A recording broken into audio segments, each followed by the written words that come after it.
Greetings, Kerbinauts! This is Kerbal Space Program. I'm Bob Fitch, and this is episode number 21 of Project Odyssey, and I am hoping things will go a whole lot better in this one than they did in 20. I've been meaning to make some orbital adjustments, some trajectory changes here to make sure that we're getting as close as possible to Duna for our captures. So I'm heading out to the map here where we can check on things, zoom in nice and close to Duna, and then begin a little teeny itty bitty burn, probably about 10 to 15 delta V, just to bring that orbit a little bit closer right up in there. We have 2 satellites we need to do this to. We need to do it for the inner Duna communications network as well as the outer one. We have a few satellites that will be in around Ike and Duna, and we'll have some that will be outside of Ike to make sure that no communications ever get blocked. The first one has been done. Now we need to do it to the second one. We'll zip forward to the maneuver node that will get us right onto that ascending node. And from there we can change our trajectory, but while I was trying to zoom forward, we had a report that there might be some low power, so I had to switch back to the moon base and find out what that was about. Well, it turned out it was just the lander. The lander over here is complaining that it has been out of power. So I'm thinking maybe I can hop on board. Maybe I can hop on board and fly over a little bit closer and hook it to the main lander, and then it'll get powered up and stop complaining. Meanwhile, in an alternate dimension. So the cloaking device works in the deep gravity well of Eve, but we need it to work here at Kerbin. How long until the graviton wave stabilizers are finished? We estimate 3 to 4 months to completion. Another 1 or 2 for retrofit and further testing. With the way the anomalies are tearing this planet apart, we may not have that long. Get some shifts in here working overtime.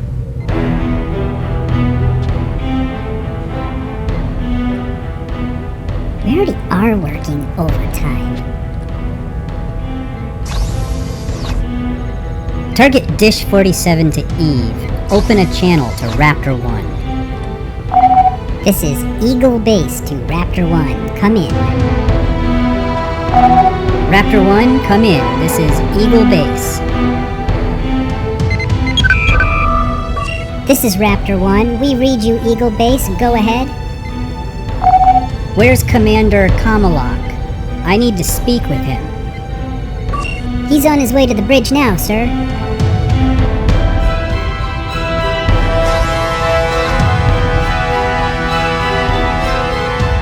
Director Sergey is on channel 1 for you, sir. Well, put him on the main screen.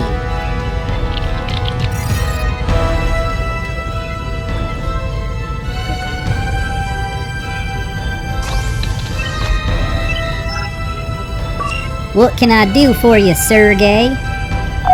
Raptor 1 will be ready to retrofit your ship in 2 months. Can you adjust your vector to be back here before then?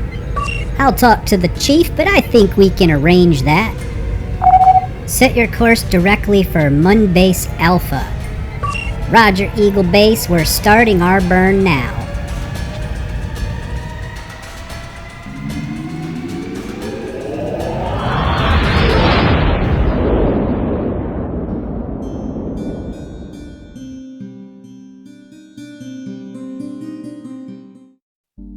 Back at the moon, Svetlana was getting ready to move the capsule closer to the Kethane lander because we need to put a pipe endpoint on both sides, connect them up, and transfer over some power, possibly some fuel as well. Remember, I originally had landed here thinking that I might need to load up on fuel, plus the whole idea is that this thing should be refuelable in an unmanned way as well, controllable unmanned, so that it could, while we're not here, refuel itself basically. Go back up to the moon refueling ship that we have orbiting around here, load that up with as many trips as it takes. It doesn't really matter, even if it's really inefficient. As long as we can keep it where the amount of fuel it takes to go to orbit and come back here again leaves us with some left over, we can load that into the moon refueling ship up there and eventually bring that back to Kerbin. I'm kind of editing out some of the difficulty here that I'm having getting myself up to the sides of these things and being able to link them together. I'm making it look like it was a whole lot easier than it actually was, because I'm still having those 64-bit problems where right-clicking doesn't work. The frame rate has gotten really low due to all the null reference exceptions that are still happening in the background. Parts are acting really strange. Things are popping up all over the place. I can't actually connect or disconnect certain items. I am sensing the switch to 024.2 creeping ever so close very quickly now. And not all of that can be blamed on it being 64-bit needing to switch. I think what has been happening is a lot of this editing that I've done, and admittedly, this was an experiment. Remember at the beginning of this, I said I was going to completely change all kinds of stuff and constantly change the parts and modify them with config files and so on and so forth. Well, I think what is happening that sometimes the changes I'm making, they're screwing up KSP itself, and it would happen in any installation, and it can be really hard to know when and where some of these problems are going to crop up. Now, I'm learning where those problems are, but now I think it's too late. Okay, right here we're making the kethane pump in the proper direction, because kethane is kind of weird. If you're not actually pumping it in the right direction, and the right direction being the opposite direction of what you think it should pump, then it doesn't actually do anything. So I've switched around those pipe endpoints to pump in the opposite direction, and after quite a long time and some kethane conversion into fuel, I have been able to start loading up on all kinds of fuel in the landers.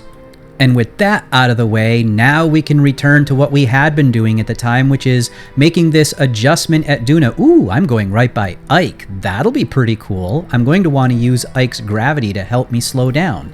Yeah, that sounds good. Now we also have to switch this. Now that I've made my adjustment, switch this back to pointing at the sun so that the solar panels will get all the power they need.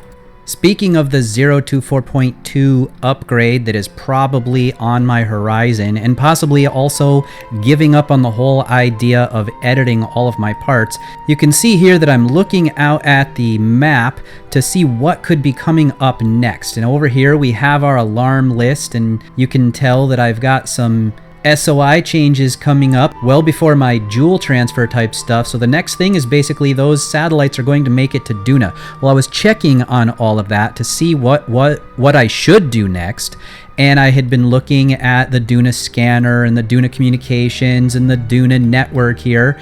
And whenever I clicked on the Duna network, my game would totally freeze up. I was able to fix that one by editing the saved game file. But pretty soon here, we're going to find another one that I have not been able to fix. However, for the time being, I want to bring home some people.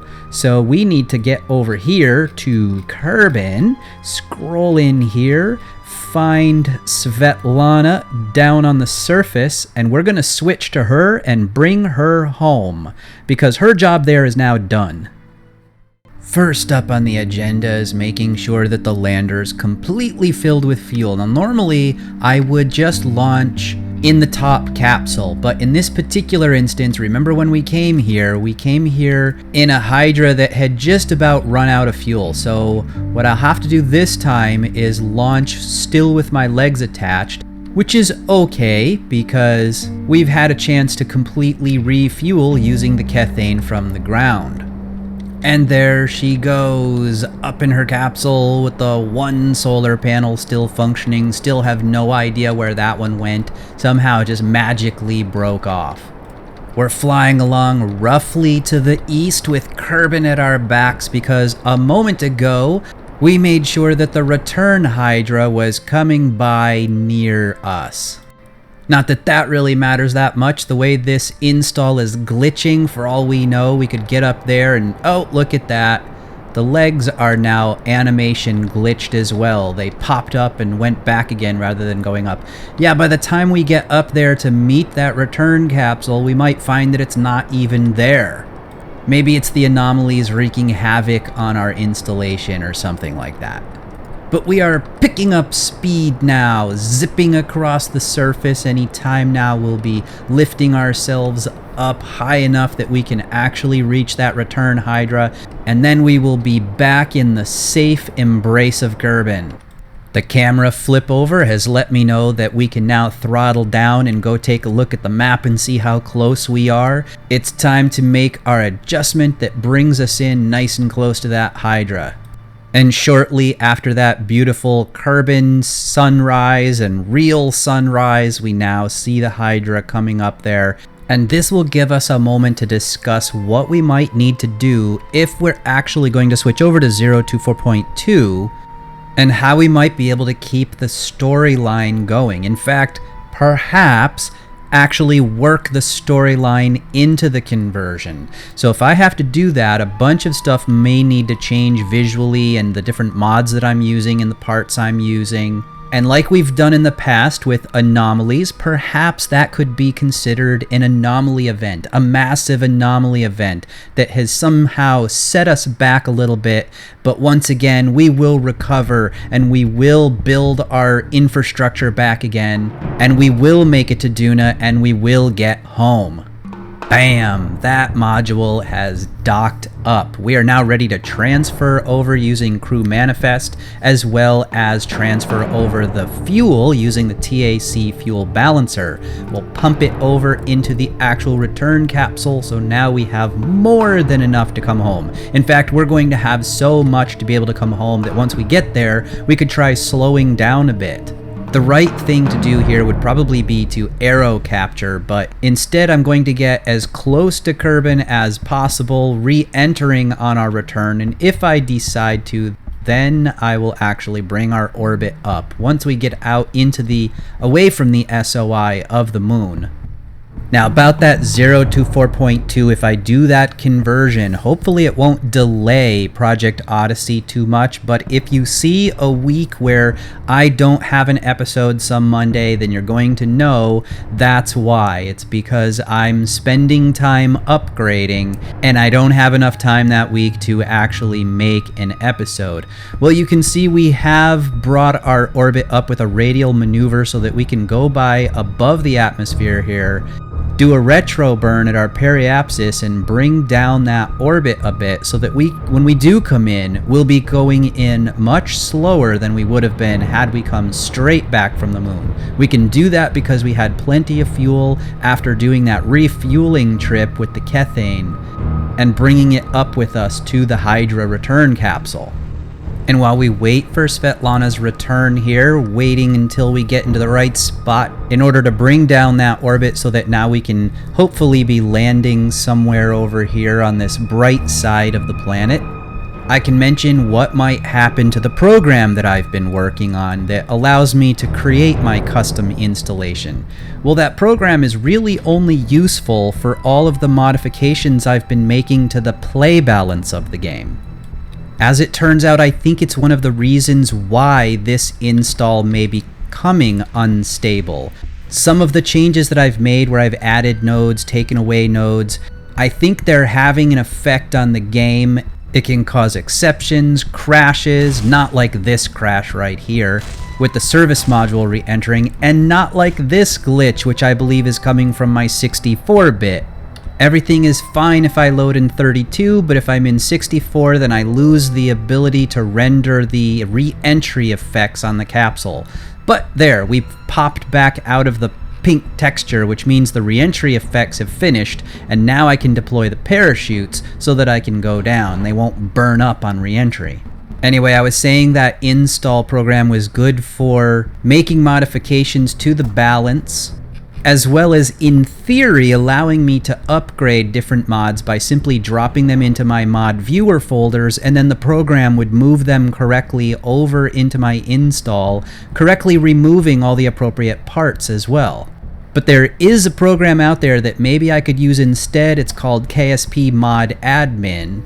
I've used it before. I wasn't going to use it in this particular instance, but maybe I should use that instead. Just keep one config file that I hand edit with very minor changes to the play balance, but otherwise using the regularly installed mods. Now earlier, because I had to launch with the legs still attached, I didn't get a chance to show what it might have looked like had I been able to return the way I had intended. That would have looked like this. You can see that I would have activated the first stage of this return, which pops some solid rocket boosters, some itty-bitty solid rocket boosters, thrusting that capsule all by itself up into the air and then allowing us to zip across the surface on the little engines that are on the bottom of this capsule.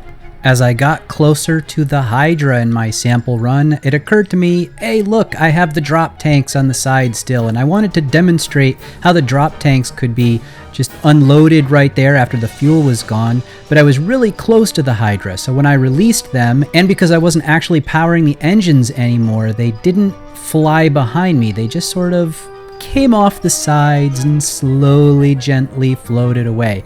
What I should have done was remembered to do it as I was flying, and then they would have fallen behind me like real drop tanks. Now that's how that would have gone. Next up, I was going to go to Minmus and bring back the Kerbals that are there getting Hadfield's cure, but this is what happens when I switch over to the Minmus Traveler. Yet another corruption of some kind, and I can't even get to it. It just sits here forever.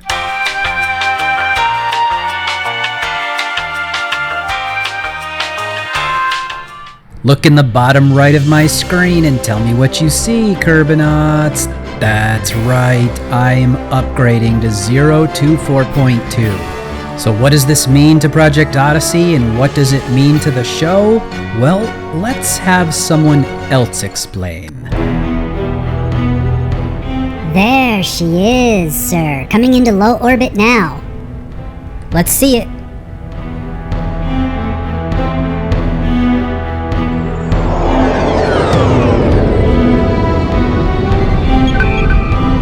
This is Raptor 1 to ground control. We're back! Good to see you, Raptor 1, but we have to turn you around right away. We're tracking an anomaly opening in 20 minutes, and you're going through it to the alternate universe immediately. Assuming the cloak is still ready. Is it still ready, right? Yes, sir. Ready and raring to go. Then hop to it, mister.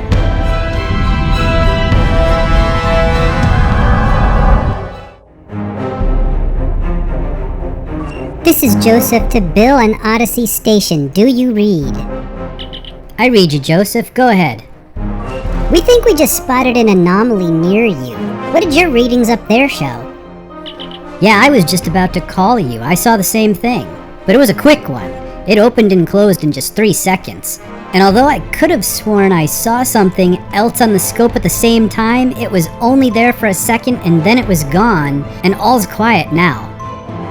Alright, let us know if the situation changes. What is that? Some kind of space station. Their tiny team must be quite skilled to have put together such an impressive station with less than 10 of them to build it in such a short time. Okay, well, let's keep an eye on them for now and find some other micro-anomaly we can use to phone home. In position within 5 kilometers of their space station. We have scanners on their moon base and on their mission control with every flyover. Okay, your situation sounds good. Maintain your position, keep an eye on them, find out what tech they have, find out where all their personnel are, and see if you can scan for that Corbomite device. Hello? Kamalak? What happened? I lost the signal. Maybe the anomaly closed, but it also seemed like some kind of interference. What happened? Well, we engaged the cloaking device immediately after coming through the anomaly, but it was too soon. The cloaking field interfered with the anomaly wave signature. This region of space is destabilizing. What can we do? Well, we can try rerouting the primary EPS conduit.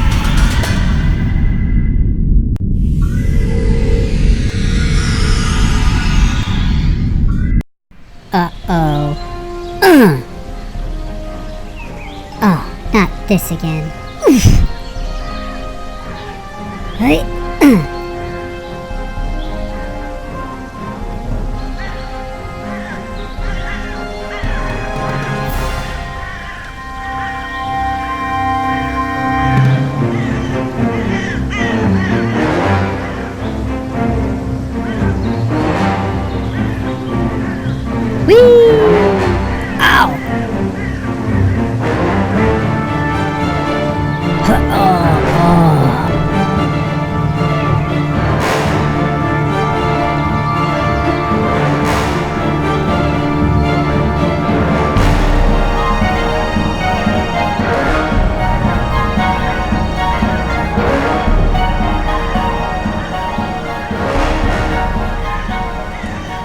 I saw you fall.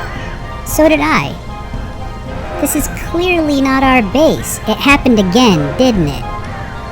It looks that way. Well, let's gather everyone up, meet at the flagpole over there.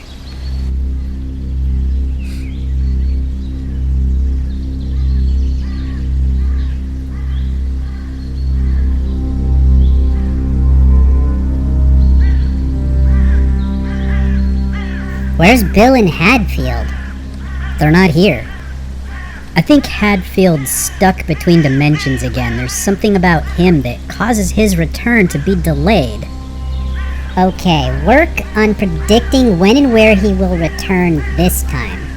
So, are we basically starting over again? Yeah, I'm afraid so. Fine. We did it once, we can do it again. I want this base assessed for what resources we'll have at our disposal. Well, first of all, I can tell you this is not our base, so someone else built it. But they're obviously not here. We should find out where they went. Okay, here's what I want. Neil, assess the medical supplies. Joseph, check the fuel levels. Jeb, check out their rocket systems. They clearly had some kind of space program going before they disappeared. Bob, look for signs of Bill and start a plan for getting Hadfield back. Kessler, check on the science and development labs. Svetlana and Valentina, split up and just search the base for anything useful that you can find. Everybody report back to me at my office, or what used to be my office, in 2 hours.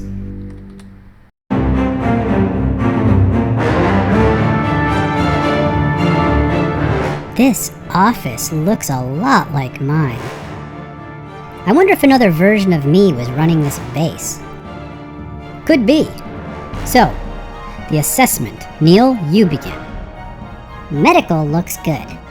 The fuel warehouse is full, but it'll run out eventually, just like the last one did. They had some rudimentary rocket parts. We'll need to improve them. Hadfield is definitely not on the base. Neither is Bill.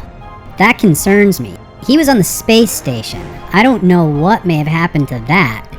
This time we know to look for Kethane right away. We found a lot of useful stuff. I'll make a complete list and have it on your desk in the morning. Okay, well, let's get started on all of that. But what happened to whoever built this? Initial readings show that an anomaly in our most recent dimension destabilized for an unknown reason. It became massive and it just enveloped everything. It phased this entire base's personnel out to somewhere else, I don't know where, and phased us in. Once again, we're here alone.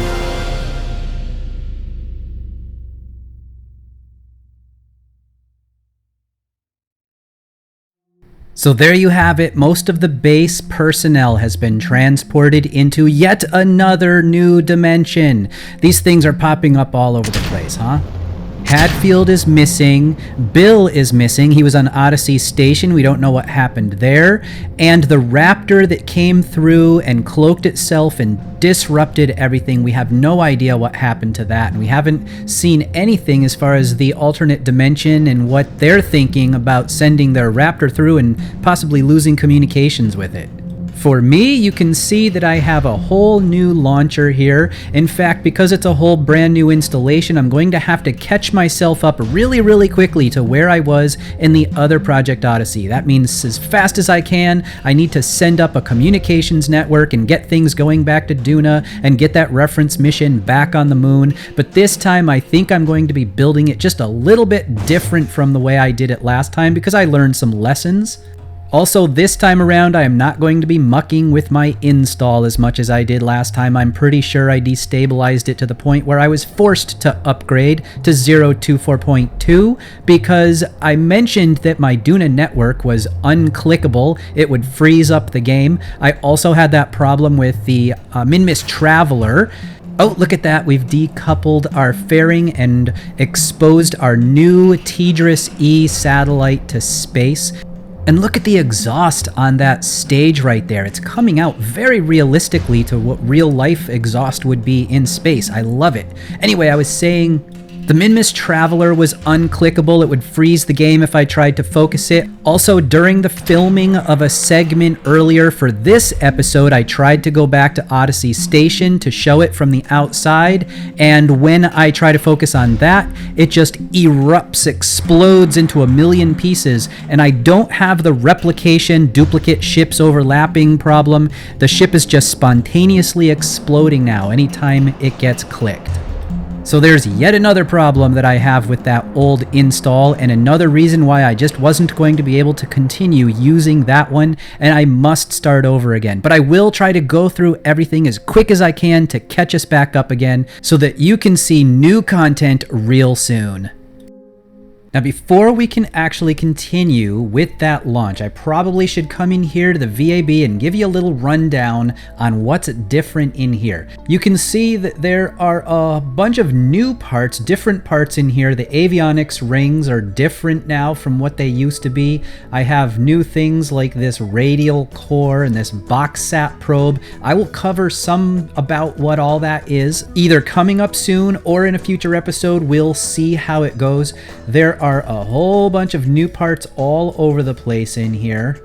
What I basically do is I install all the mods and then I start deleting parts that I don't think I'm going to need, and that gives me just whatever's left over. You can see it shows up in here. And whenever I identify something else that I don't think I'm going to want, I go and I delete that, and hopefully it's not on a craft. If it is on a craft, that would accidentally delete that craft when you load the game. If that ever happens to you, the way to save yourself from that is just click the X on the window or Alt F4 right away. As long as you don't scene transition to someplace else, it won't automatically save the fact that it has deleted your craft. I've had that happen before, and it does work. You just go, oh no, it says that I'm deleting crafts. I better close the game. And you just close the game and you put the part back, reload, and everything will be fine. So lots of parts on all the different tabs in here. You can see I've been flipping through them. It's just what I've been imagining I might need to get my project going again.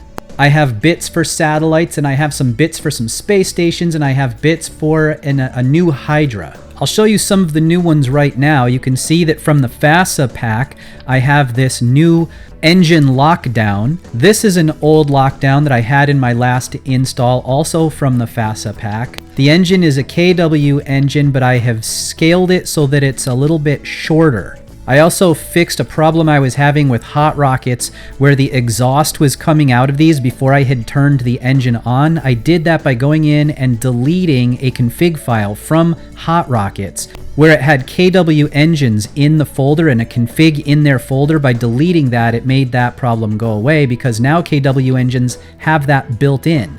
Moving in closer here, these fuel tanks are new. I like them because they have the little thing down the side of it right here that kind of makes it look like it's either avionics goes through there or maybe it's a fuel pipe. In any case, I can imagine that there's just something cool going on with that, and I like that concept. The color, could do without the color. Maybe I could have used the nice orange ones that I had before, because for whatever reason I like those orange initial boosters. But this'll do. And of course you can see that I still have my lights on the outside of it. And moving our way up, we have from the Aerojet pack. a special shroud that covers up what looks to me like a Titan lower stage. I have put various RCS jets down on the bottom right in here, as well as this side tank is a tank of hydrazine.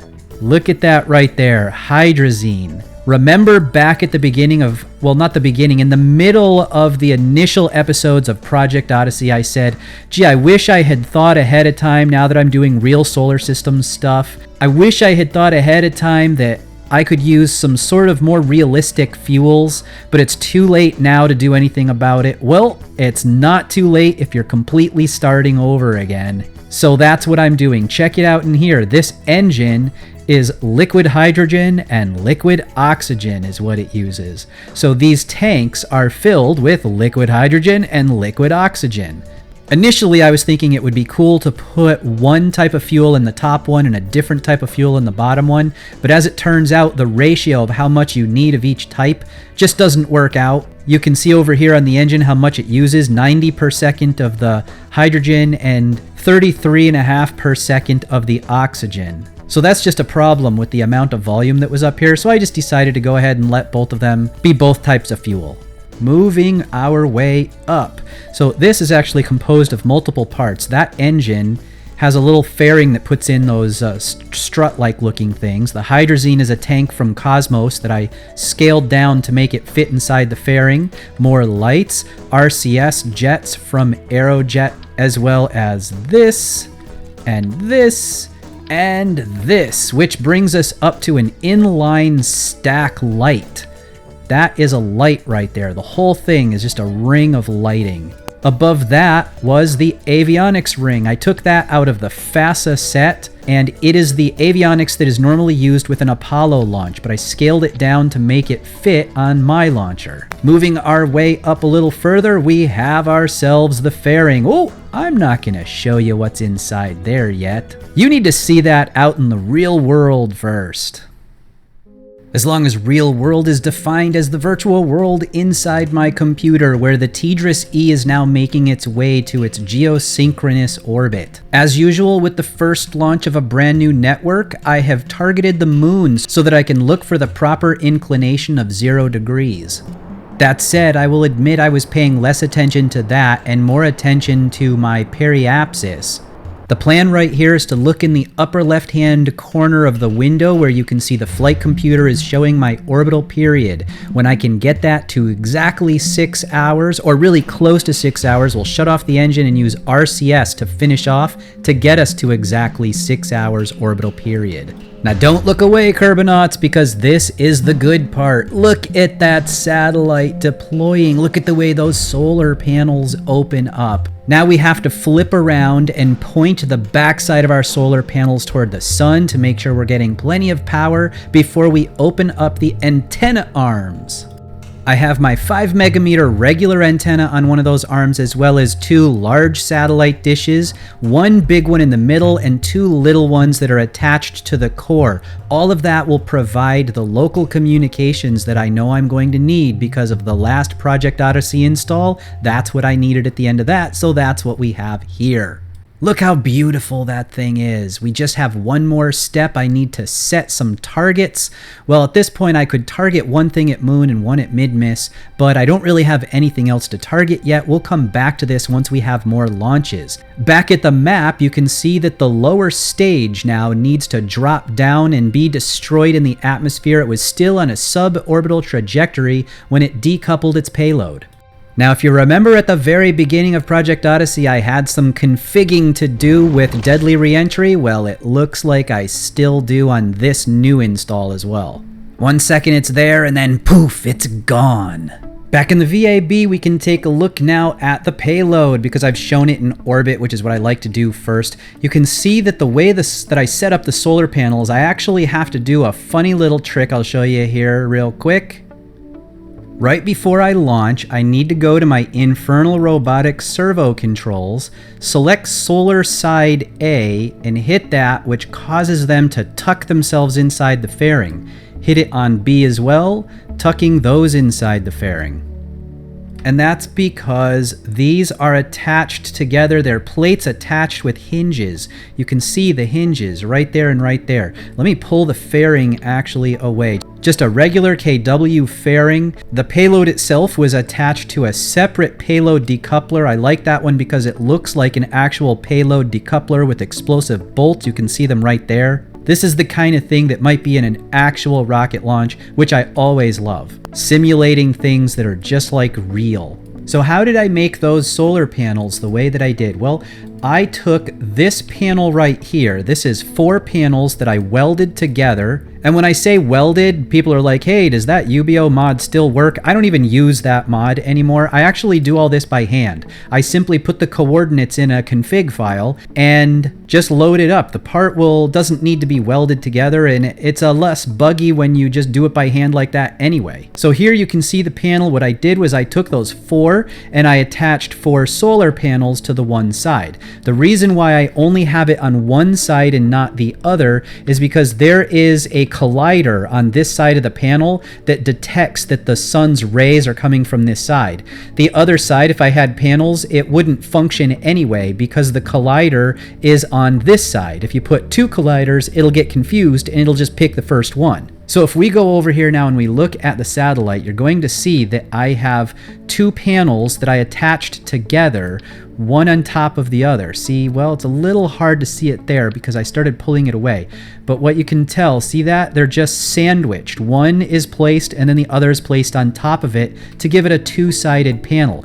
I had those attached with hinges down here so that the whole thing looked like a hexagon when it was closed. And then when it opens up, all of these extend out on these little infernal robotics hinges and gantry slider type things. Down here, I am using a new engine from Bahamuti D. It's a shrouded engine. It animates when you activate it. It animates and opens up and the engines pop out. That is very nice. Also for this satellite, I'm using another mod called BoxSat. BoxSat is what is creating these 2 boxes up here and down here. If we pull away these access panels, you can see that inside I have little cartridges of liquid fuel and oxidizer, as well as a cartridge there, a little rack for monopropellant. So these are configurable. Any way you want to do this BoxSat, you can put any 4 racks inside a cube. And if you need more than that, you can stack another cube on top and have 8 rack spots. I needed 6, and so that's why I have 2 cube things. On the top here, I have a gyroscope as well as a battery. And in the bottom, you saw that I had 3 fuel and 1 monopropellant. Now those are actually not just regular fuel. Over here, you can see that those are my satellite fuel using modular fuel tanks. And I loaded this one up with UDMH and N2O4. That is unsymmetrical dimethylhydrazine and nitrogen tetroxide. A very common combo of fuels in real life. And once again, hydrazine was used in the monopropellant tank to power these RCS engines on the sides here, as well as up here. Before I continue with my satellite, let me show you the parts that are available in this BoxSat mod.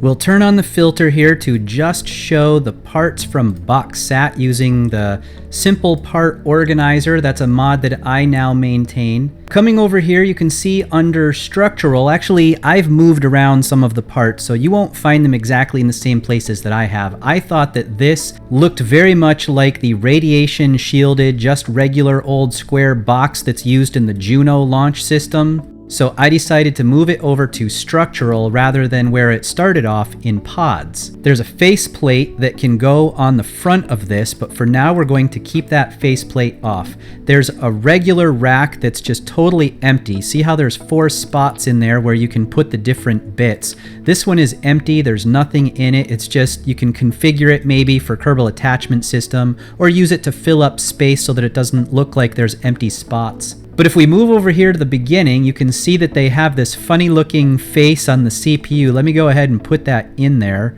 They have a funny looking Kerbal face right there with some other controls and batteries. That's the regular old core, the CPU. Here's a fuel We can stack some fuel in there. You have to watch out for that bottom node. That bottom node is sometimes, see how that isn't quite colliding? That's because it's attaching to the wrong node. You got to get it up a little bit to make it fit in the rack, unless you've already attached something to the bottom of this, like an engine or something like that.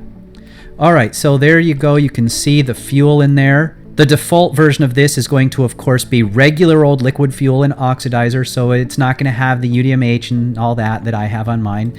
These satellite bits here, if you rotate these around just right, and then you turn on your symmetry, you can put 4 of them on the top and 4 of them on the bottom and give yourself a nice little RCS-controlled satellite. Looks pretty cool. Also in here, we have mono tanks to supply all of those. And there's what your mono tanks look like. Or you could go with a good old CMG that looks like that. This is one of the things that I like about this, is that all these parts in here, you can see that they're very well detailed. They make it look really nice. Moving down here into utility, here is the battery. So a battery pack looks like that. I'll put it on top so you can look at it. So you can see it has 6 batteries in a series in there, and then that can stack in this slot. And so now this one is full. This is a good old regular satellite. It just doesn't have any science instruments on it. We can put solar panels on here if we want flat solar panels. We can do that on the sides, or we can do these side-mounted ones that they attach here, and they'll open up and come out and stick out just a little bit like a regular satellite would. And going down into the science instruments, there are 4 different science instruments, of course, and I will show those in a separate rack. So we'll take this one down here, pull off the RCS so that this fits, put that on there. Now here's something I want you to see. This is really interesting. So the rack, let's say the barometer there, if you look at the back side of the rack, you can see that it has a little bit that sticks out. Well, that is because when you mount this inside your rack, that bit now sticks out so that it's exposed on the outside, allowing you to access it and do things like scientific instrument readings or whatnot.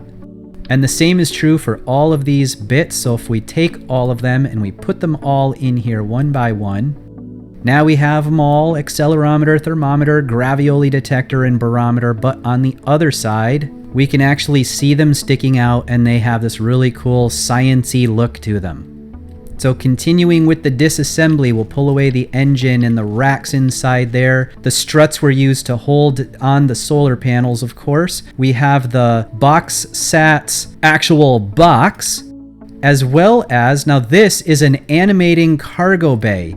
Once I'm in orbit, if I wanted to access that box in order to do repairs or something, it might be a little bit difficult to get at it. This is all set up with Kerbal attachment system, so technically if I needed to go up and do anything like swap out one of those racks, I should be able to using Kerbal attachment. But if I have trouble accessing this box, then I'm going to need something like this with the doors that open up. All right, moving our way up here, we'll take those off and take off the lights. You can see I have my remote tech antennas. These are my shorter range ones, very similar to last Project Odyssey. Satellite dishes here, here, and here. Another box sat box right there. This is our CPU that controls everything. Antenna right there, lights, and these arms are put on just using regular Infernal Robotics joints here, here, and at the end. And so they go up, over, and up. And the way that I have set the stats on these, if you look in here, I have a course speed of 2 on that one. This one has a course speed of 1. That means that this one is going to go 2 steps for every time this one goes 1 step, which is why it is able to flip over 180 degrees, while this one only goes 90 degrees. And that's what gives it its really cool, iconic Tidris look. Well, now I was about to pull up my mod list and show it to you and show some of the changes that I've made to this install, the new version here, as well as talk about some of those mods and how I'm going to use them and why I have them and balance changes I've made and all kinds of stuff like that. And then I looked at the time. Oh my goodness, look how much time has gone by. Can you believe that it's been 40 minutes? Well, we're going to have to do a mod extravaganza in the next episode, because for now this one is over. Until next time, I will see you later, Kerbinauts.